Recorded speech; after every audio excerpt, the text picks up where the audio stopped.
इस चैनल पर बड़े बड़े एपिसोड्स की वो क्लिप्स अपलोड की जाती है जो बहुत महत्वपूर्ण है और आप तक पहुंचनी जरूरी है। इसलिए इन क्लिप्स के लिए इस चैनल को सब्सक्राइब कीजिए और फुल एपिसोड का लिंक डिस्क्रिप्शन में दिया गया है। शुक्रिया।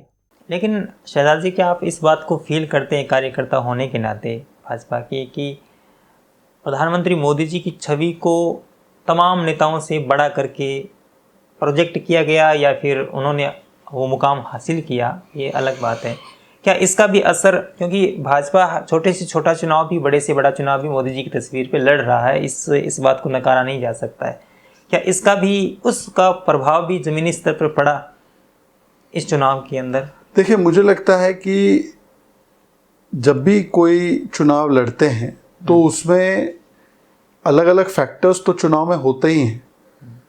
उसके अलावा जब आपके पास एक ऐसा नेतृत्व हो जिसने डिलीवर भी किया है, जिसने देश को एक 10 सालों तक एक अच्छा नेतृत्व भी दिया है, तो निश्चित रूप से आप उस चेहरे को, उस नेतृत्व को भी साथ में लेकर जाते हैं। क्योंकि लोगों को, आप देखिए, जब चुनावी बातें होती है तो अक्सर टीवी पर या चुनावी मंच पर इतना समय नहीं होता कि आप 1000 चीज़ें उनको कम्युनिकेट कर सके या रिमाइंड करा सके। तो एक रिकॉल वैल्यू, एक ब्रांड वैल्यू बन जाता है डिलीवरी का।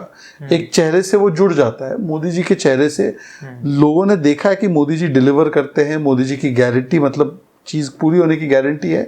तो वो नेचुरली जब आपके पास इतना बड़ा एसेट है तो आप लेकर चलते ही हैं उसको। सवाल तो ये पैदा होता है कि जो लोग 10 साल से विपक्ष में बैठे हैं वो आज भी राहुल गांधी के चेहरे को आगे नहीं कर पाते हैं। ये उनकी कमजोरी, उनकी खामी है, और नहीं कर पाते। उसके बावजूद भी वो चेहरा बदलने की स्थिति में नहीं है। मतलब कि सोचिए, 2015 में लेबर पार्टी हारी थी चुनाव यूके में, तो उन्होंने अपने नेता एड मिलिबैंड को चेंज किया।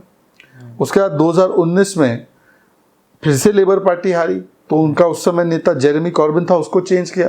अब 2024 आते आते लेबर पार्टी को उनके जो अभी का नेतृत्व है उसमें जीत मिली। और यहाँ पर क्या है, 2014 में हारे तब भी राहुल जी, 2019 में हारे तब भी राहुल जी, 2024 में हारे तब भी राहुल जी। और राहुल जी को ऐसे प्रस्तुत किया जा रहा है जैसे उन्होंने दुनिया फतेह कर दी। और जो एकलौता ऐसा प्रधानमंत्री है जिन्होंने आज़ादी के बाद जन्म लेकर तीसरी बार शपथ लिया है, उसको ऐसा प्रोजेक्ट किया जा रहा है कि सब कुछ हार गए। तो मुझे लगता है कि ये देखने का नजरिया है कुछ लोगों का, और वो लोग जो है जोर जोर से चिल्लाकर अपना नजरिया दूसरों पे थोप रहे हैं। अगर पूरा देश इस प्रकार से देखता तो उनको 240 और हमें 99 देता। हम 240 पर, हमारी थर्ड बेस्ट परफॉर्मेंस, इनकी थर्ड वर्स्ट परफॉर्मेंस, 16 राज्यों में 0 सीट। जितनी हमारी सीटें हैं उनकी कुल मिला के इंडिया अलायंस की सीटें नहीं आई।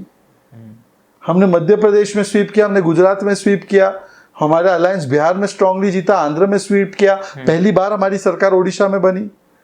हमारी सरकार आप देखिए नॉर्थ ईस्ट के भी राज्यों में बनी, वहां पर भी हमने स्वीप किया। उसके बावजूद भी अगर ये कहा जाए कि ये हमारी हार है और उनकी जीत है, तो मुझे लगता है कि इस जीत को का जश्न मनाते रहे, हम सरकार बनाते रहे।